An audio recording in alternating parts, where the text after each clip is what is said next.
বন্ধুরা, আপনারা যদি আপনাদের পিএফ উইথড্রল করার কথা ভাবছেন তো আগামী 2 মিনিট আমার কথাটা খুবই মনোযোগ দিয়ে শুনবেন, কারণ ইপিএফও উইথড্রল রুলসে কিছু এমন চেঞ্জেস হয়েছে যে সেটা যদি আপনারা ঠিক করে ফলো না করেন তাহলে কিন্তু আপনাদের ক্লেমটা রিজেক্ট হয়ে যেতে পারে। এই জন্যই নতুন রুলসের ব্যাপারে না জেনে কিন্তু উইথড্রলের জন্য ফর্মটা কখনোই ভরবেন না। নতুন রুলস অনুযায়ী অনলাইনে অ্যাপ্লাই করার প্রসেসটা কি সেটা তো আমি এই ভিডিওতে আপনাদেরকে স্টেপ বাই স্টেপ বলে দেবো, কিন্তু তার আগে একবার এটা দেখে নেওয়া যাক যে ইপিএফওতে বড় বড় কি চেঞ্জেস হয়েছে।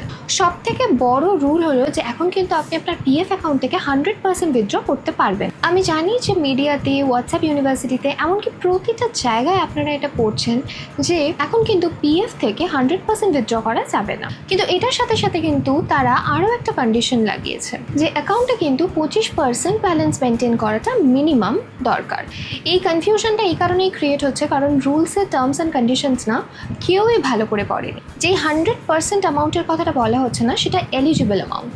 ইপিএফও না বেসিক্যালি আপনার এলিজিবল অ্যামাউন্টটা 75% of year total corpus per cap করে দিয়েছে। তো আপনি ওই এলিজিবল অ্যামাউন্টের 100% কিন্তু উঠিয়ে নিতে পারেন, যেটা সোজাসুজি মানে হলো যে আপনি আপনার পিএফ অ্যামাউন্টের 75% অবধি ওঠাতে পারেন।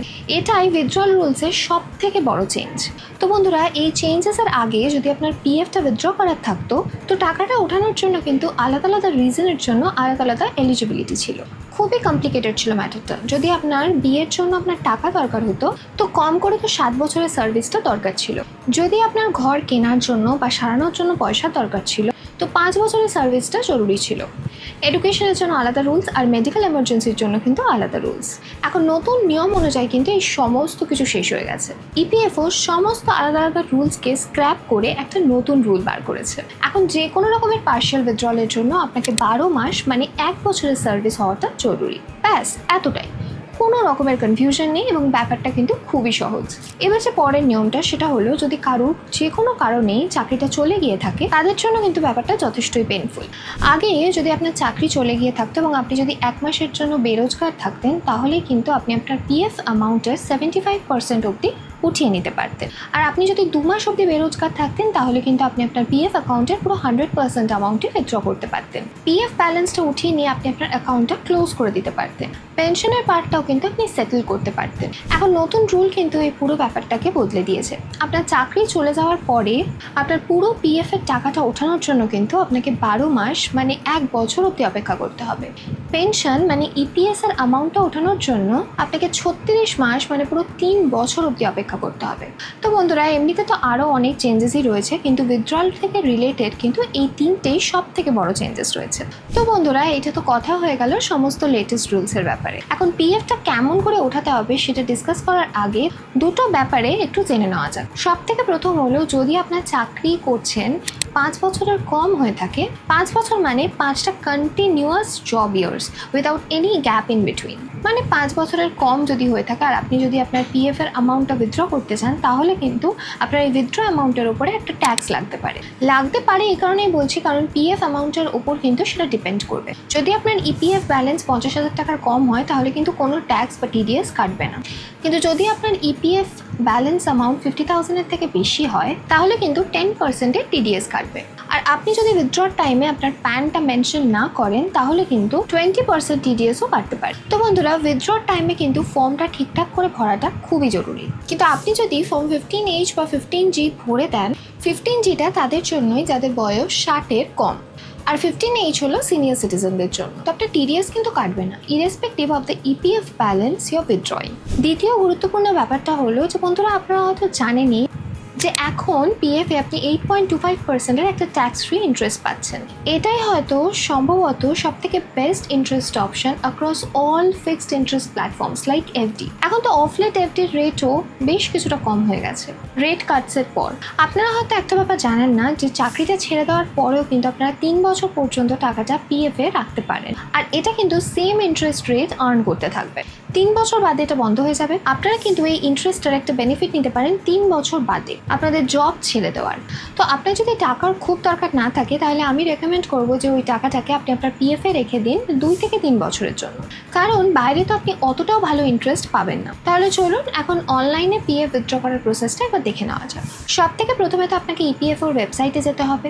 এখানে রাইট সাইডে আপনি কিছু অপশনস দেখতে পাবেন। আপনাকে online claim member account transfer এই অপশনটায় ক্লিক করতে হবে। যখনই আপনি ক্লিক করবেন ইউনিফাইড মেম্বার পোর্টালটা কিন্তু খুলে যাবে। আমি এই লিঙ্কটা ডেসক্রিপশনে দিয়ে দিয়েছি যাতে করে কিনা কোনো কনফিউশন ক্রিয়েট না হয়। এখানে রাইট সাইডে আপনাকে আপনার ইউএএন নাম্বার, পাসওয়ার্ড ইত্যাদি দিতে হবে, আর সাইন ইনে কিন্তু ক্লিক করতে হবে। ইউএএন নাম্বারটা যদি আপনি না জেনে থাকেন তাহলে কিন্তু আপনি আপনার অফিসের ফাইন্যান্স বা এইচআর টিমের থেকে জেনে নিতে পারেন। খুব হাই চান্সেস আছে যে এই ইউএএন মানে ইউনিভার্সাল অ্যাকাউন্ট নাম্বারটা আপনার স্যালারি স্লিপেই লেখা থাকবে। সাইন ইনে ক্লিক করতেই আপনার নাম্বারে কিন্তু একটা ওটিপি আসবে। ওটিপি দেওয়ার পরে কিন্তু আপনাকে সাবমিট অপশনে ক্লিক করতে হবে। আর বন্ধুরা, পিএফ উইথড্র করার আগে কিন্তু আপনাকে এটা অবশ্যই চেক করতে হবে যে আপনার কেওয়াইসিটা ঠিকঠাক আপডেটেড আছে কিনা। এখানে আপনার আধার, ব্যাংক ডিটেলস এবং প্যান ঠিকমতো আপডেটেড থাকা কিন্তু খুবই জরুরি। পিএফ উইথড্র করার জন্য এখানে উপরে যে অনলাইন সার্ভিস দেখা যাচ্ছে এখানে কিন্তু ক্লিক করতে হবে।